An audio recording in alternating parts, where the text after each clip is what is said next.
A few days ago, some friends sent me a link and said, "You won't believe this. This band, the Velvet Sundown, is supposedly AI generated." So, naturally, I was curious. I typed the name into Google, and boom, a flood of headlines. Is the Velvet Sundown an AI-generated band? Mashable. Possible AI artist Velvet Sundown. Tops 370,000 Spotify listeners. Digital music news. AI-generated psych rock band racks up massive streams. Stereo gum. And that number? It's way higher now. As of today, they have over 473,000 monthly listeners on Spotify. That's not small potatoes. That's a level of listenership many real bands with real human members dream of. But here's the thing. There's no traceable history, no interviews, no live shows, and no clear origin. The band just kind of appeared. And it's making people ask, is this the first viral AI band? Let's dive in. First, I listened to their track, Dust on the Wind. And no, not Dust in the Wind by Kansas. This is different. Let me read you a snippet of the lyrics.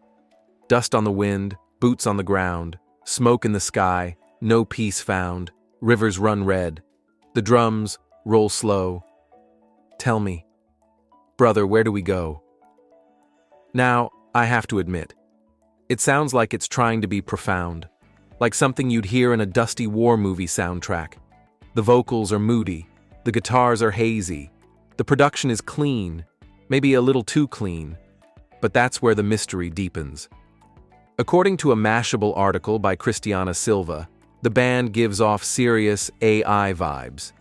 The band photos look off, too smooth, not enough imperfections, and a strange lack of texture, like a mid-journey image that didn't get the lighting quite right. Their Spotify bio is even weirder. It describes their music as quietly spellbinding and compares the band's sound to a scent that suddenly takes you back somewhere you didn't expect. What does that even mean?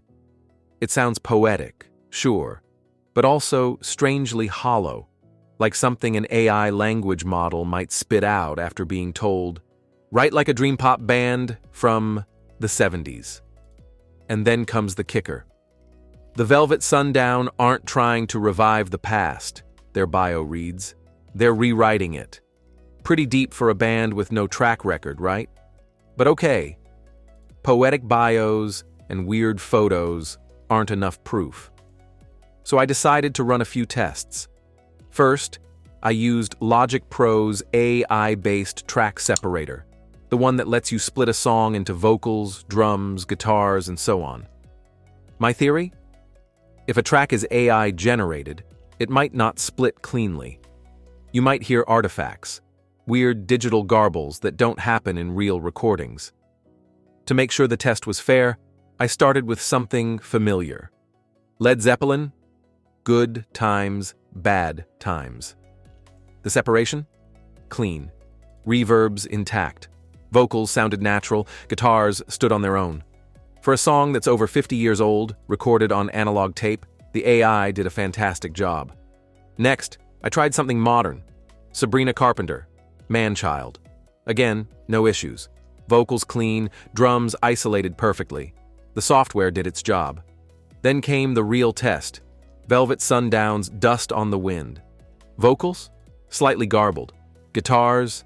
A mess. Drums? Inconsistent. Glitchy. As if the AI couldn't figure out what was what. That's a red flag. The Logic Pro tool is usually reliable. So why is it struggling here? Well, here's what we know about AI music generation.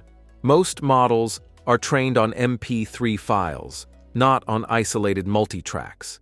That means they learn from the full song, vocals, instruments, effects, all mashed together.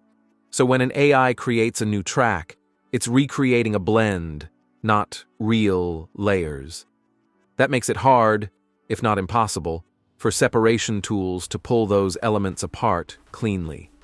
You get digital mush instead of clean-cut stems. That's exactly what happened with Velvet Sundown. At this point, we don't have definitive proof. There's no one on record claiming authorship. No live shows, no interviews, no music videos that feature actual humans. If they are real people, they're staying very quiet. And if they're not, then we may be watching the rise of the first fully synthetic rock band to go viral. But this leads us to a bigger question. If this band is AI, who's getting the money? Spotify pays artists per stream. That means someone is collecting checks, possibly based on algorithms built off the backs of decades of real musicianship. Think about it. Producers spent years learning to mix. Musicians practiced their instruments for hours every day. Songwriters poured their souls into lyrics. And now, a few prompts and boom, you have a hit? It's controversial. On one hand, some say AI-generated music is just the evolution of music tech, like synthesizers or drum machines. Others argue it's plagiarism at scale, using data trained on the work of real people without consent. But here's the flip side.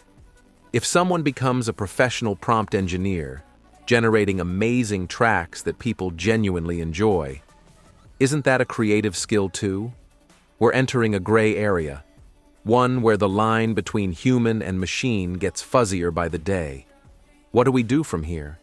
Do we start tagging tracks as AI-generated the same way we label food as organic or non-GMO? Do we, as listeners, deserve to know if the music we're vibing to was written by a person strumming a guitar or by a line of code? Maybe streaming platforms like Spotify, Apple Music, or YouTube will eventually create dedicated categories for AI music.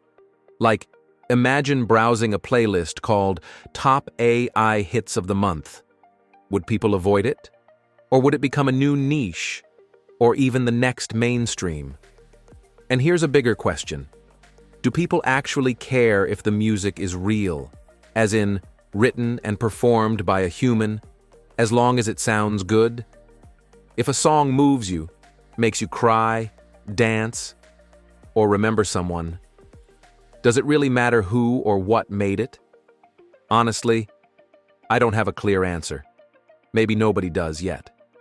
But these are the kinds of questions we'll have to start asking more seriously. Not just in music, but across all forms of art. Because the Velvet Sundown won't be the last band to blur the line between artist and algorithm. And next time, it might be even harder to tell.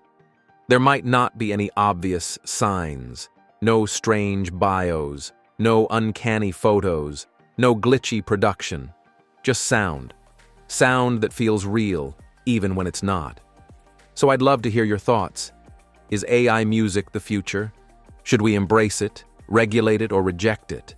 And are prompters, the people guiding the AI, artists in their own right? Let's talk about it in the comments. I read everyone. And hey, if you enjoyed this dive down the AI rabbit hole, hit that subscribe button. There's a lot more coming. Thanks for watching and listening. See you in the next one.